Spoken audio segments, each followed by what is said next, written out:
Okay sir, ఇప్పుడు జనరల్గా ఏంటంటే నీట్ మీరు అంటున్నారు, నీట్ లాంగ్ టైం ఎవరు తీసుకుంటారు? ఆల్రెడీ ఎగ్జామ్ రాసి సక్సెస్ కాని వాళ్ళు నీట్ లాంగ్ టైం వస్తారు జనరల్గా.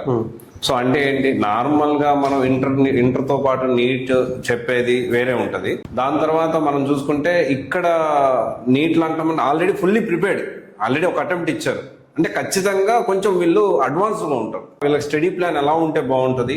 సో మన దగ్గర ఇక్కడ శరత్చంద్రరావు ఎలా చేస్తారు? కరెక్ట్, మీరు అన్నట్టుగా ఇంటర్మీడియట్ తో పాటు నీట్ కోచింగ్ స్ట్రాటజీ వేరు, NEET long term strategy complete గా వేరు.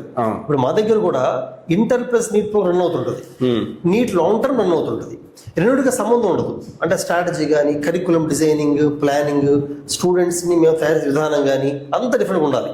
అలా ఉంటే ర్యాంక్స్ వస్తాయి. పర్టికులర్ గా నీట్ లాంగ్ టర్మ్ లో లాస్ట్ ఫ్యూ ఇయర్స్ నుంచి మాకు బెస్ట్ ర్యాంక్స్ రావడానికి మెయిన్ రీజన్స్ ఏంటంటే, నా ఉద్దేశంలో main reasons, for example intermediate లో నీట్ రాసి చాలా తక్కువ మార్కులు వచ్చిన వాళ్ళకి మా దగ్గర లాంగ్ టర్మ్ చేసి ఎయిమ్స్ కి, జిప్మర్ కి వెళ్ళిన పిల్లలు చాలా ఉన్నారు. సో కామన్ గా మేము ఫాలో మెథడ్ నెంబర్ 1, ఇంటర్మీడియట్ లో వాళ్ళు ఏ టాపిక్స్ వీక్ గా ఐడెంటిఫై చేయాలి.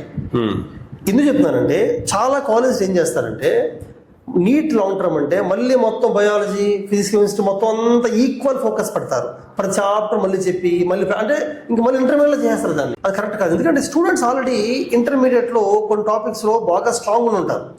ఆ స్ట్రాంగ్గా ఉన్న టాపిక్స్ మీద టైం కొంచెం తగ్గించి వాళ్ళు వీక్గా ఉన్న టాపిక్స్ మీద టైం పెంచాలి. అంటే డిఫరెన్స్ ఉండాలి. ఇంటర్తో పాటు నీట్ కోచింగ్లో ఏం చేయాలంటే ప్రతి టాపిక్ని ఈక్వల్గా ఫోకస్ చేయాలి, అది వేరు. ఓకే, లాంగ్ టర్మ్లో ఏం చేయాలంటే ఆ స్టూడెంట్ ఏ టాపిక్స్ లో స్ట్రాంగో వాటర్ టైం తగ్గించి, ఏ టాపిక్స్ వీకో వాటర్ పెంచాలి. అలాగే ఆ స్టూడెంట్ కి ఒక టాపిక్ అర్థం కాలేదంటే దాని బ్యాక్గ్రౌండ్ బేసిస్ కొని వచ్చి ఉండవు.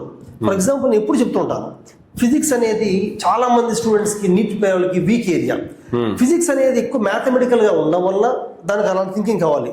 ఈవెన్ అప్లికేషన్ లో మ్యాథ్స్ యూజ్ చేయాలి, థింకింగ్ కూడా మ్యాథ్ థింకింగ్ కావాలి.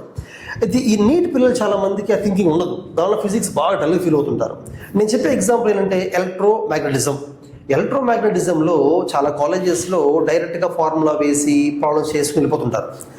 పిల్లలు చేయలేకపోతుంటారు.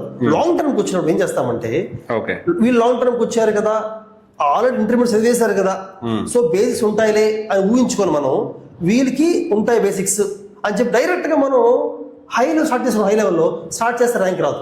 మనం ఓకే ఈ స్టూడెంట్స్కి అంటే ఒక మన దగ్గర ఉన్న ఒక 1000 అనుకోండి, ఈ 1000 స్టూడెంట్స్లో ఈ 150 స్టూడెంట్స్కి ఎలక్ట్రోమాగ్నెటిజం బేసిక్స్ కూడా లేవు అని మనం తెలుసుకున్నప్పుడు వాళ్ళని పక్కకు తీసి వాళ్ళ వరకు ఫస్ట్ అసలు వెక్టార్ ఫీల్డ్ అంటే ఏంటి, basic vector algebra, 3 dimensional thinking, electrostatics, Coulomb's law, Gauss law, ఇలా బిల్డప్ చేసుకుంటూ ఫీల్డ్ అంటే ఏంటి, ఫోర్స్ అంటే ఏంటి, మోషన్ అంటే ఏంటి చెప్పుకుంటూ అప్పుడు ఎలక్ట్రోమాగ్నెటిజంకి వెళ్ళాలి.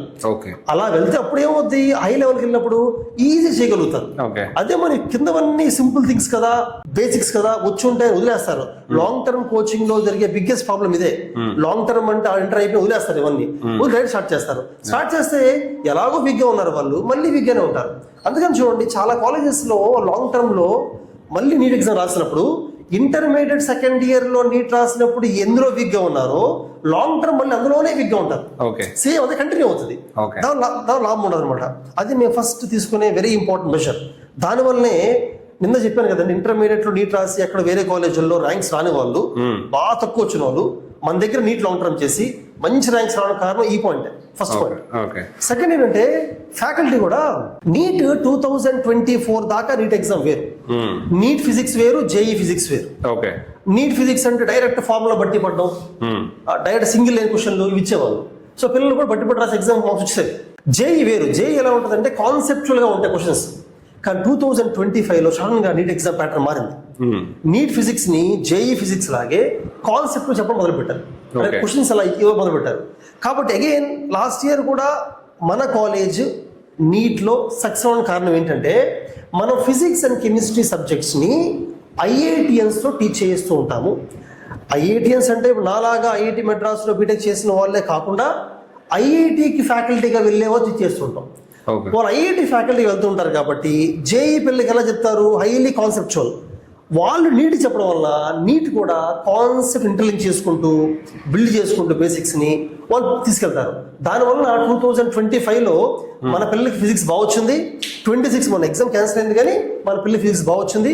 ఇది మా దగ్గర ఉన్న సెకండ్ స్ట్రాంగ్ పాయింట్. ఐఐటిలో ఫిజిక్స్ కెమిస్ట్రీ చెప్పే ఫ్యాకల్టీతోనే నీట్ చెప్పిస్తాం. కాన్సెప్ట్ టీచ్ చేస్తారు, కాన్సెప్చువల్ గా, ఉట్టి ఫార్ములాలు లేకపోతే ఇంపార్టెంట్ లైన్ బట్టి పట్టించడం కాకుండా. ఇది second reason. Next third reason ఏంటంటే నీట్ లాంగ్ టర్మ్ అంటేనే ఫిజిక్స్ కెమిస్ట్రీ ఫోకస్ చేయాలి. బయాలజీ టైం బాగా తగ్గించాలి. ఎందుకంటే ఎవరు కూడా బాటనీ జువాలజీలో వీక్ గా ఉండడం ఉండదు. 1000 మంది పిల్లలు ఉంటాయి మా దగ్గర, అంతే. ఇది మీరు అన్నట్టుగా 1000 మంది పిల్లలు ఉంటే ఒక 10 మంది 20 మంది వీక్ ఉంటారు బయాలజీలో. అసలు బయాలజీ వీక్ ఉండడానికి ఉండదు కూడా, ఉండదు. ఎందుకంటే బాటనీ జువాలజీ అర్థం చేసుకోవడం పెద్ద కష్టం కాదు, మెమరీ బేస్డ్, ఎక్కువ రివైజ్ చేయాలి. ప్లస్ అసలు నీట్కి వచ్చారంటేనే వాళ్ళకి బయాలజీ ఇష్టం. 10th క్లాస్ దాకా బయాలజీ ఇష్టం లేని వాళ్ళు నీటికి రారు అసలు, అంటే బైపీసీకి రాదు. కాబట్టి అసలు బయాలజీని మనం ఎక్కువ ఫోకస్ చేయకూడదు. Full marks తెప్పించేస్తాం.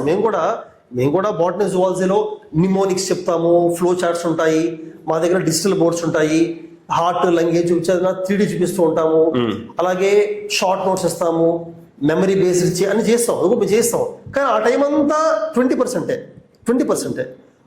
ఫిజిక్స్ 40%, కెమిస్ట్రీ 40% చేస్తాం. అలా చేస్తేనే నీట్ ర్యాంక్స్ వస్తాయి.